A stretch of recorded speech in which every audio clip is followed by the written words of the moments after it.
Hello, കാന്താരി മുളകിട്ട് ഇതുവരെ മത്തി വറ്റിച്ചത് കഴിക്കാത്തവരാണെങ്കിൽ ഇപ്പം തന്നെ ട്രൈ ചെയ്തോളി.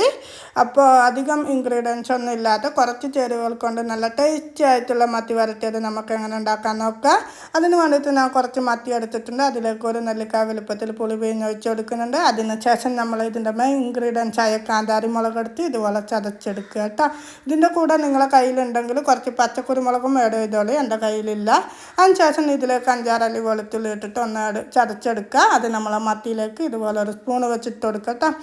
ആവേശം മൂത്ത് ചതച്ചത് കൈകൊണ്ടൊന്നും വാരിയിടാൻ നിൽക്കണ്ട. കാന്താരിയാണ് ഗൈസ്. പിന്നെ മത്തി വരട്ട് കഴിക്കലുണ്ടാവില്ല. കൈൻ്റെ പുകച്ചിലും കൊണ്ട് എവിടെയെങ്കിലും പിടിച്ച് നിൽക്കാനേ പറ്റും.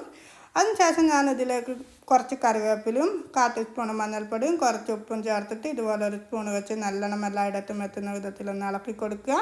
അതിനുശേഷം 1 ടേബിൾ സ്പൂൺ വെളിച്ചെണ്ണ ഒഴിച്ച് കൊടുക്കുക. അതിനുശേഷം നേരെ നമ്മളെ സ്റ്റൗവിലേക്ക് കൊണ്ടുവെക്കുക. സ്റ്റൗവിൽ കൊണ്ടുവച്ച് ഒന്ന് അടച്ച് വെക്കുക. 5 മിനിറ്റ് കൊണ്ട് തന്നെ നമ്മളെ മത്തി റെഡിയാകും ഗൈസ്. ഈ പച്ചക്കാന്താരി ഇട്ട് വറ്റിച്ച മത്തി നമ്മൾ ദോശൻ്റെ കൂടെയോ ചോറിൻ്റെ കൂടെയോ അതെല്ലാം നമ്മളെ കപ്പയില്ലേ, കപ്പൻ്റെ കൂടെയാണ് കഴിച്ച് ഏറ്റവും ടേസ്റ്റ്. എനിക്ക് ഇന്ന് കപ്പ കിട്ടാത്തത് കൊണ്ട് ഞാനിത് ദോശൻ്റെ കൂടെയാണ് കഴിക്കുന്നത്.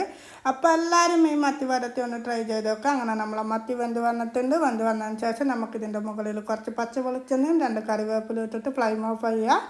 അപ്പോൾ നമ്മളെ മത്തിയൊക്കെ തണിഞ്ഞ് വന്നിട്ടുണ്ട്. നല്ല ടേസ്റ്റാണ്. എല്ലാവരും ഒന്ന് ട്രൈ ചെയ്ത് നോക്കുക.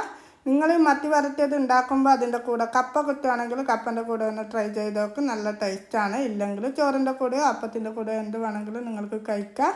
അപ്പോൾ ഇന്നത്തെ മത്തി വരട്ടി എല്ലാവരും ഒന്ന് ട്രൈ ചെയ്യുക. എന്നിട്ട് നിങ്ങളുടെ അഭിപ്രായങ്ങൾ കമൻറ്റിലൂടെ അറിയിക്കുക. അപ്പോൾ ഇന്നത്തെ വീഡിയോ ഞാനിവിടെ വേണ്ടപ്പോഴാണ്. Take care, bye by.